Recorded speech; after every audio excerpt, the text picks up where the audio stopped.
Boa noite, galera. Tudo tranquilo aí?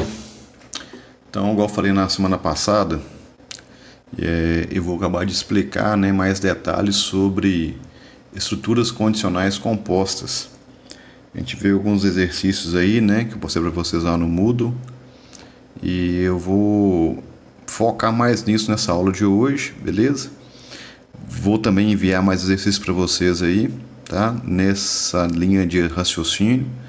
Tá, joia? Pra gente poder exercitar e subir mais um degrau na escada aí. Então vamos continuar. Estruturas condicionais compostas, né? São, só recapitulando, recordando o que a gente viu na última aula, né? Eu falei de estrutura simples, né? Do se, condição, então, e o fim se. Aí esses comandos só vão entrar no bloco, né, entre o se e o fim se a condição for verdadeira, não é isso? E eu incluí o se não logo após os blocos de comandos verdadeiros. O que seria o se não? Se o meu teste lógico, né, se a minha condição ela for falsa, é isso aí, ele vai para o se não, que seria, no caso aí, a primeira parte das estruturas condicionais compostas, né? Então, o que é uma estrutura condicional composta? Segue o mesmo princípio de estrutura condicional simples, com a diferença de que, quando a condição não é satisfeita, será executado outro comando. O comando que define a estrutura é representado pela palavra se e se não. O se, a condição for verdadeira, se não, quando a condição for falsa. A gente já viu isso na última aula, só recapitulando aqui, né? Então, se essa condição aqui for verdadeira, executo esses comandos aqui, que são comandos se a condição for verdadeira. Se não, a gente executa esses comandos aqui se a condição for falsa, né? Bom, faça um algoritmo que leia o nome e a idade de uma pessoa e informe se a mesma é obrigada a votar ou não. Bom, a gente, para poder votar, a gente tem que ter o quê? Uma idade mínima, né? Para poder votar. E 16 anos, não é isso? Só que obrigatoriamente a gente é obrigado a votar quando nós somos maiores de 18 anos, né? E menores que 60 anos. Então, são duas condições, dois critérios que têm que ser obedecidos, né? Aí a nossa idade tem que ser o quê? Maior ou igual a 60 e maior ou igual a 18 e menor ou igual a 60. Então, vamos apagar, né, os comentários aqui. Então, // eu vou ter que ler o que mesmo? Olha lá. Leia o nome e a idade de uma pessoa, não é isso? Então, idade. Vou botar em maiúsculo. Idade. Do tipo inteiro. Nome do tipo caractere. Ok. Então, vamos lá. Sempre lembrando, né, que na linguagem de programação a gente vai trabalhar com a orientação para o usuário saber o que vai ser feito no nosso programa, né? A tal da usabilidade. Escreva. Informe o seu nome.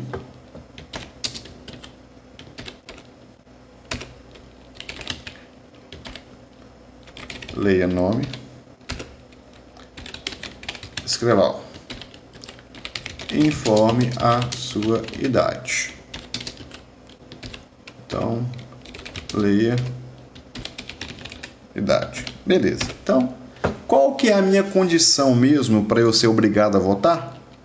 Se a minha idade ela for maior ou igual a 18 anos e, lembra do operador lógico e, quer dizer que esta parte aqui, idade maior ou igual a 18, e a segunda parte, que eu vou escrever aqui agora, que é a idade menor ou igual a 60, ambas as partes têm que ser o quê? Verdadeiras para que toda a minha condição seja verdadeira, não é isso? Tá, então eu tenho isso aqui, ó. Então, se a minha idade estiver entre 18 e 60 anos, eu vou fazer o quê? Escreval. Nome. Você é obrigado a votar. Pronto. Se não, ou seja, se uma pessoa, por exemplo, que está fora dessa faixa etária de 18 a 60 anos, né? Tem 15 anos, por exemplo, ela vai dar como falso, né? Porque 15 não é maior ou igual a 18. Ele é menor que 18. Então vai ser falso. Então, falso e verdade, porque 15 é menor ou igual a 60. Então, falso e verdade dá o quê? Dá falso. Então, vai para o lado do sinal. Então, seria escrito o que na tela do nosso computador?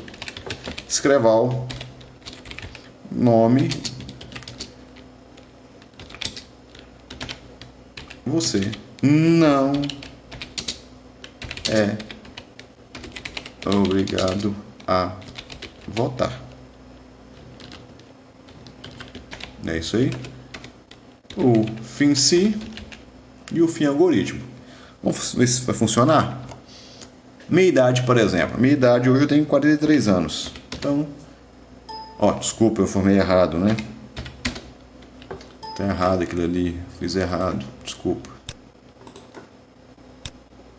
Tem que separar, né? Quando você usa o si, tem que separar aqui, ó, entre... no caso é uma regra do Visual G, tá, galera? Separar entre parênteses, né? Vamos lá. Continuando. Juliano, idade 43.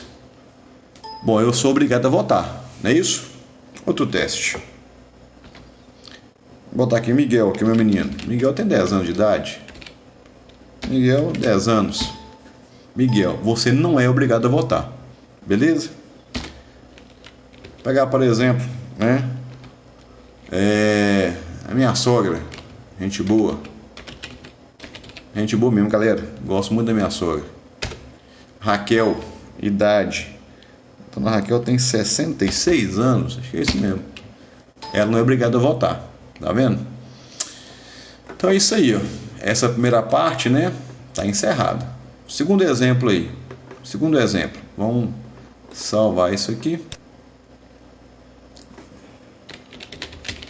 Exemplo.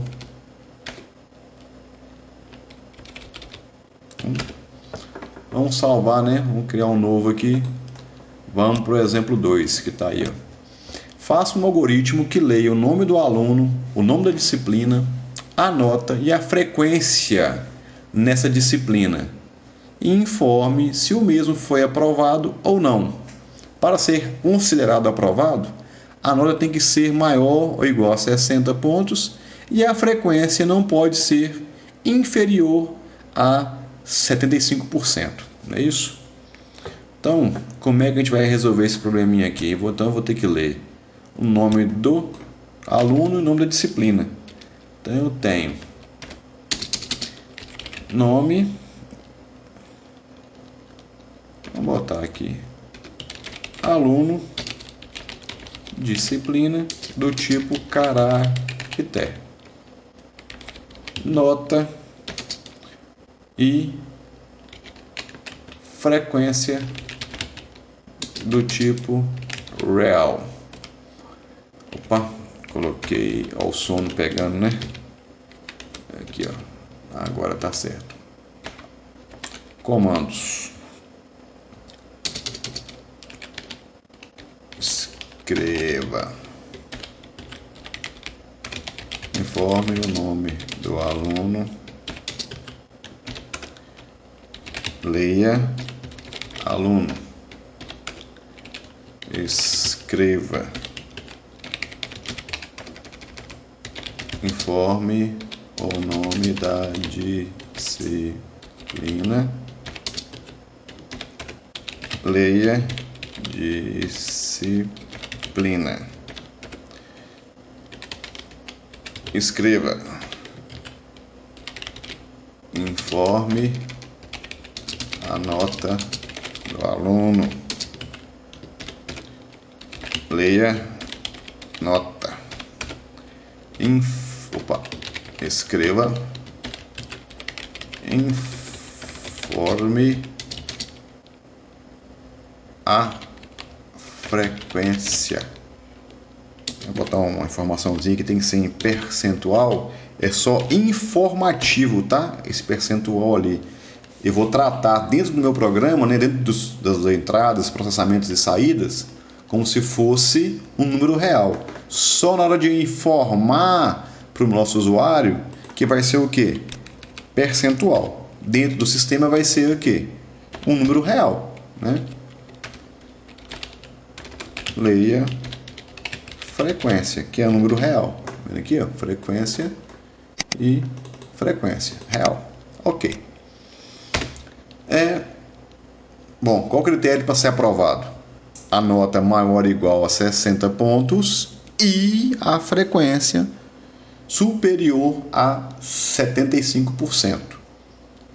Superior ou igual, né? Não pode ser inferior a 75%.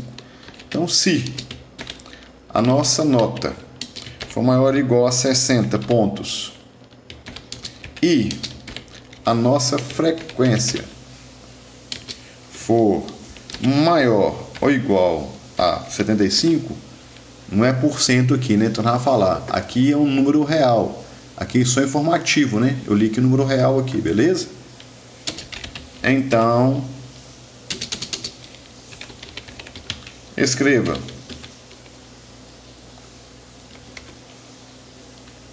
aluno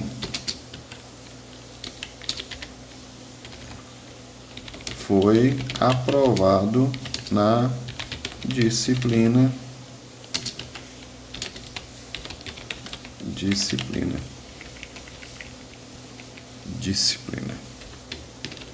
ou seja, o aluno foi aprovado na disciplina de matemática. Vou mudar aqui né?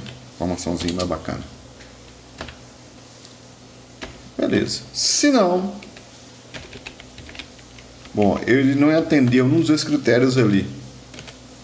Como é que ficou aqui a paradinha então? O aluno não foi aprovado, né? Porque foi falso, né? Se aqui, essa condição, se ela for falsa, ele não será aprovado, né? Ou ele foi reprovado, né? Como queiram colocar aí. Fim sim. Beleza? Vamos testar? Vou abrir um pouquinho aqui. Vamos testar. F9. Nome do aluno. Vou botar Juliano. Disciplina: lógica de programação, né? Nota do aluno: 80 pontos. Frequência do aluno: 78%. O aluno foi aprovado na disciplina lógica de programação. Beleza? Simulando então a outra questão, né? Um erro, por exemplo, um falso. Vou botar aqui: o fulano, ele teve nota de 100 pontos, por exemplo. Botei errado, né? Disciplina 100 pontos, mas tem uma frequência, 50% de frequência. Ou seja, ele não foi aprovado na disciplina, não é isso? Porque olha aqui, ó. Ele foi o quê? Teve uma nota, mas não teve frequência, tá? Então o que ele fala, ó? É I. Essa expressão IS tem que ser o quê? Verdade, para que ele entre aqui. Como aqui foi verdade, mas aqui foi falso, ele fez o sinal. Ok? Muito bom. Vamos salvar isso aqui. Esse aqui é o exemplo 2. A gente tem mais 2 exemplos para fazer aí. Qual o próximo exemplo lá? Eu coloquei para vocês. Ah, tá. Antes de exemplificar, falar sobre aninhamento de condições. O que é aninhamento? É de ninho, né? É aninhar, é colocar uma coisa dentro da outra, né? A situação é essa aí. Existem situações nas quais é necessário verificar condições de teste sucessivas, onde uma ação será executada caso um conjunto anterior de ações seja satisfeito. Podemos usar para resolver tipos de problemas da estrutura denominado desvio condicional aninhado. que nada mais é do que encadeamento de estruturas de decisão compostas em um algoritmo, também chamado esse tipo de estrutura de decisão, né?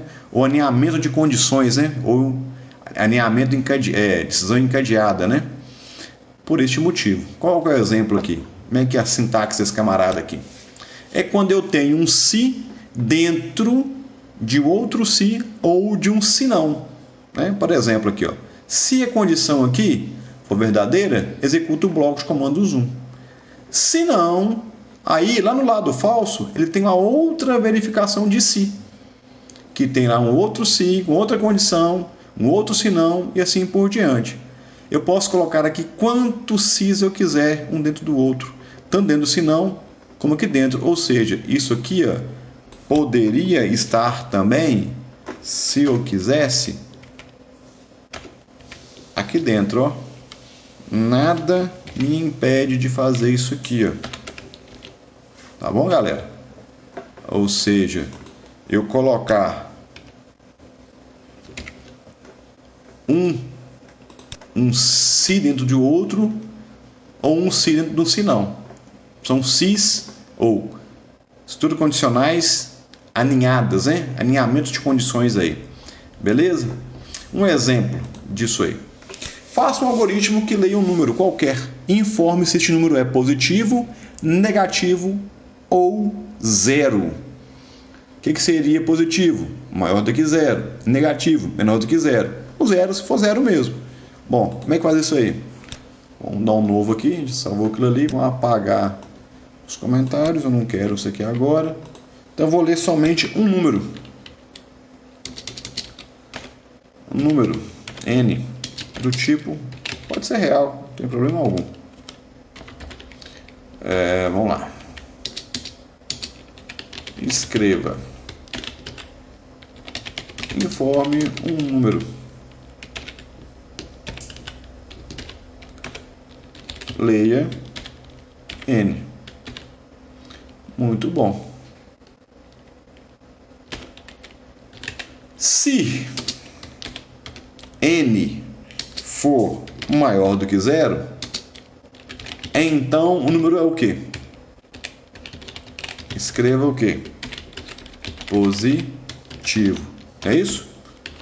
Se não, eu tenho mais outras duas situações a serem verificadas, que é quando ele é negativo ou quando ele é zero.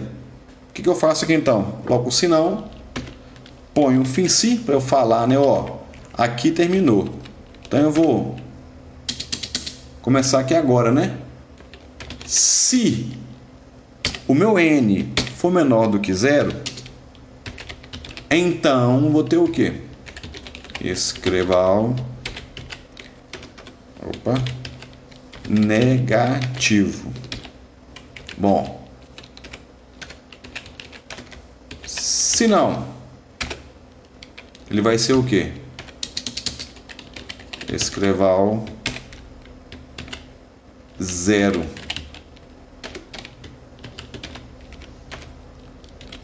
Fim se. Olha lá que legal. Leia n. Se n for qualquer número maior do que zero, vou formar o que para o cara? É positivo. Se não, ele vai abrir um outro se dentro do se não. Por quê? Tem os casos ainda de negativo e de zero. Então, quando ele é negativo? Quando ele é menor do que zero. Então, a parte verdadeira desta condição aqui é só isso aqui. Beleza? Se isso aqui também for falso, vai para o escreva o quê? Zero. Vamos exemplificar? Vamos rodar o programa. Informe o número. Vou botar aqui 10. Ele foi o quê? Positivo, né? Beleza. Agora, para a gente poder ver melhor isso aqui, vou fazer um tal do breakpoint, né? Eu marcar isso aqui com F5, eu dar uma marcação, eu vou rodar o código, né? Linha por linha, aperto F9, aí ele parou, né? Nessa linha azul, execução do meu programa. Eu aperto a tecla F8 no Visual G e ele passa, né? Para a linha de baixo, ou seja, ele formou a mensagem e já parou no leia. Então, eu venho aqui, qual que é o comando? Né? Leia o que? Leia o número. Vamos botar aqui então -5. Apertar Enter. Olha lá. Menos 5 é maior do que zero? Não, é falso. Então ele vai para onde agora? Ó, para dentro do sinão. Quando chega no sinão, ele encontra um outro se. Aí volta a perguntar: n, que é menos 5, é menor do que zero? Sim, é verdade. Então ele vai entrar onde? Nesse escrevo aqui. Menos 5 é negativo, né? Pronto, ele entrou. Vai escrever, ela que eu vou apertar F8 aqui agora. Apertei, ele escreveu e passou a execução para onde? Para o próximo comando após o FINSIG, que é o fim algoritmo. Pronto, terminou o sistema, terminou a execução do código. Quer ver um exemplo com o zero agora? Vamos rodar de novo. Está marcado o breakpoint, não precisa marcar de novo, né? F8. F8. Vamos lá. Número 0. 0 é maior do que 0? Não, é falso. 0 é igual a 0. Deu falso, né? Então vai para onde? Do sinal. 0 é menor do que 0? Não. Falso também. Então, qual sinal? Esse sinal, né? Escreva o quê? 0. Ok? Tá claro isso aí? Então, a gente pode agora fazer um outro exercício um pouco mais complicado. Tá vendo? Que é: faça um algoritmo que leia o nome do aluno, o nome da disciplina, a nota e a frequência dessa disciplina. E informe se o mesmo foi aprovado, está em recuperação ou reprovado. Para ser aprovado, nota maior ou igual a 60 e frequência maior ou igual a 75%. Reprovado, nota menor que 40 e a frequência menor que 75%. Recuperação, nota maior ou igual a 40 ou nota entre 40 e 60 e a frequência menor que 75%, né? Vamos lá então, para verificar essas condições aí.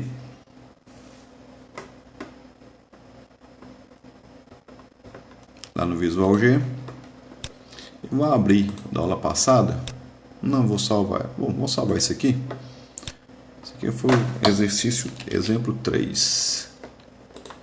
Vou salvar aqui o exemplo 3. Vou abrir o exemplo 2 e vou fazer uma mudançazinha nele aqui, né? Então aqui eu já sei, né? No caso, a gente já fez, né? Do exemplo passado aí, quando o aluno foi aprovado. Tudo bem. Mas e quando ele não é aprovado? Quando ele está em recuperação ou reprovado, por exemplo? Então, deixa eu colocar isso aqui. Eu vou copiar isso aqui novamente. Vou colocar onde? Vou apagar isso aqui. Bom, escrever de novo, melhor. Então, se a nota for menor do que 40 e a minha frequência for menor que 75, então esse cara tá o quê? Ele tá... Escreva. Vou copiar isso aqui.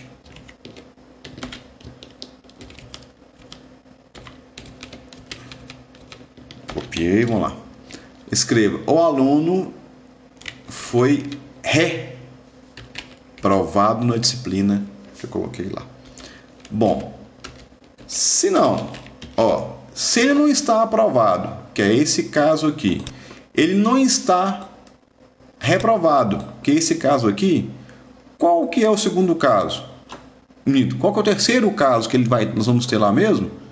É o caso de... Opa, aqui está errado. Aqui não é o QI. Aqui vai ser o quê? Recuperação, né? Que é o terceiro caso. Então, já que eu já encontrei o caso do aprovado, já encontrei o caso do reprovado, o último caso, ele vem pela exclusão, né? Pelo se não. Ou seja, ele não está aprovado nem reprovado. Ele está o quê? Está em recuperação. Então, o aluno, ele não está nem aprovado, está de recuperação. Está de recuperação na disciplina. Tarará, tarará, tarará. Faltou colocar aqui um FINSI, né? FINSI, olha lá. Se, FINSI. Se, FINSI. Beleza? Se eu abrir, tem que fechar. Se eu abrir, tem que fechar. Sempre o par, né? Esse par com esse par com esse. Ok? Então, galera, a gente vai trabalhar nesse tipo de exercício aqui agora, a partir de hoje, né?